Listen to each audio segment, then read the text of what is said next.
రాజన్న సిరిసిల్ల జిల్లా బోయిన్పల్లి మండలం వరదవెల్లిలోని శ్రీ దత్తాత్రేయ ఆలయంలో 45వ దత్త జయంతి ఉత్సవాలు ఘనంగా ప్రారంభమయ్యాయి. వందల చరిత్ర కలిగిన స్వయంభూ దత్తాత్రేయునిగా పేరుగాంచిన దత్తాత్రేయ ఆలయం శ్రీ రాజరాజేశ్వర జలాశయం మధ్యలో ఉండడంతో చుట్టూ నీరు చేరింది. దీంతో ప్రభుత్వం టూరిజం శాఖ ఆధ్వర్యంలో 5 బోట్లను ఏర్పాటు చేసినట్లు నిర్వాహకులు తెలిపారు.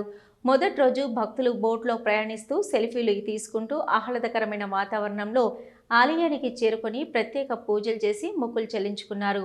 Vemulawada rural CI Srinivasu, SI రమాకాంతులు ఉత్సవాల తీరును పరిశీలించారు. భక్తులకు ఎలాంటి అవాంఛనీయ సంఘటన జరగకుండా ఏర్పాట్లు చేశారు.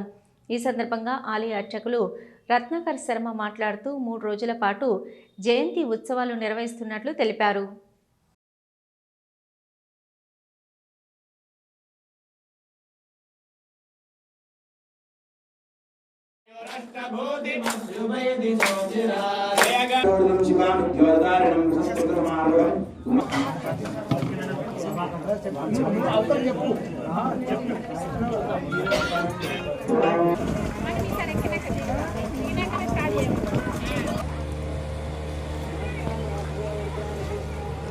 రాజన్న సిరిసిల్ల జిల్లా వరదవెల్లి గ్రామంలో గుట్టపైన స్వయంభూ దేవాలయమైనటువంటి రావుశయన దత్తాత్రేయ స్వామి వారికి 45 సంవత్సరముల నుండి వార్షికోత్సవ జన్మదినోత్సవ కార్యక్రమాలను ఈ గుట్టపైన నిర్వహించడం జరుగుతుంది.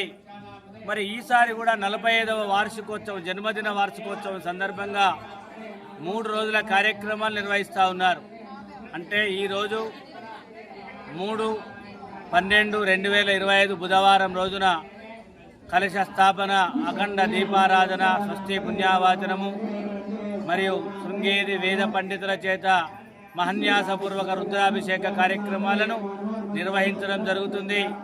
మధ్యాహ్న మహా ఆరతి కార్యక్రమం, స్వామివారికి నివేదన కార్యక్రమం, అనేక గ్రామముల నుండి పట్టణం నుండి వచ్చినటువంటి భజన మండలుల చేత విశేషమైనటువంటి భజన కార్యక్రమాలు ఈరోజు ఉదయం 10 గంటల నుండి రాత్రి 10 గంటల వరకు నిర్వహిస్తూ ఉన్నారు.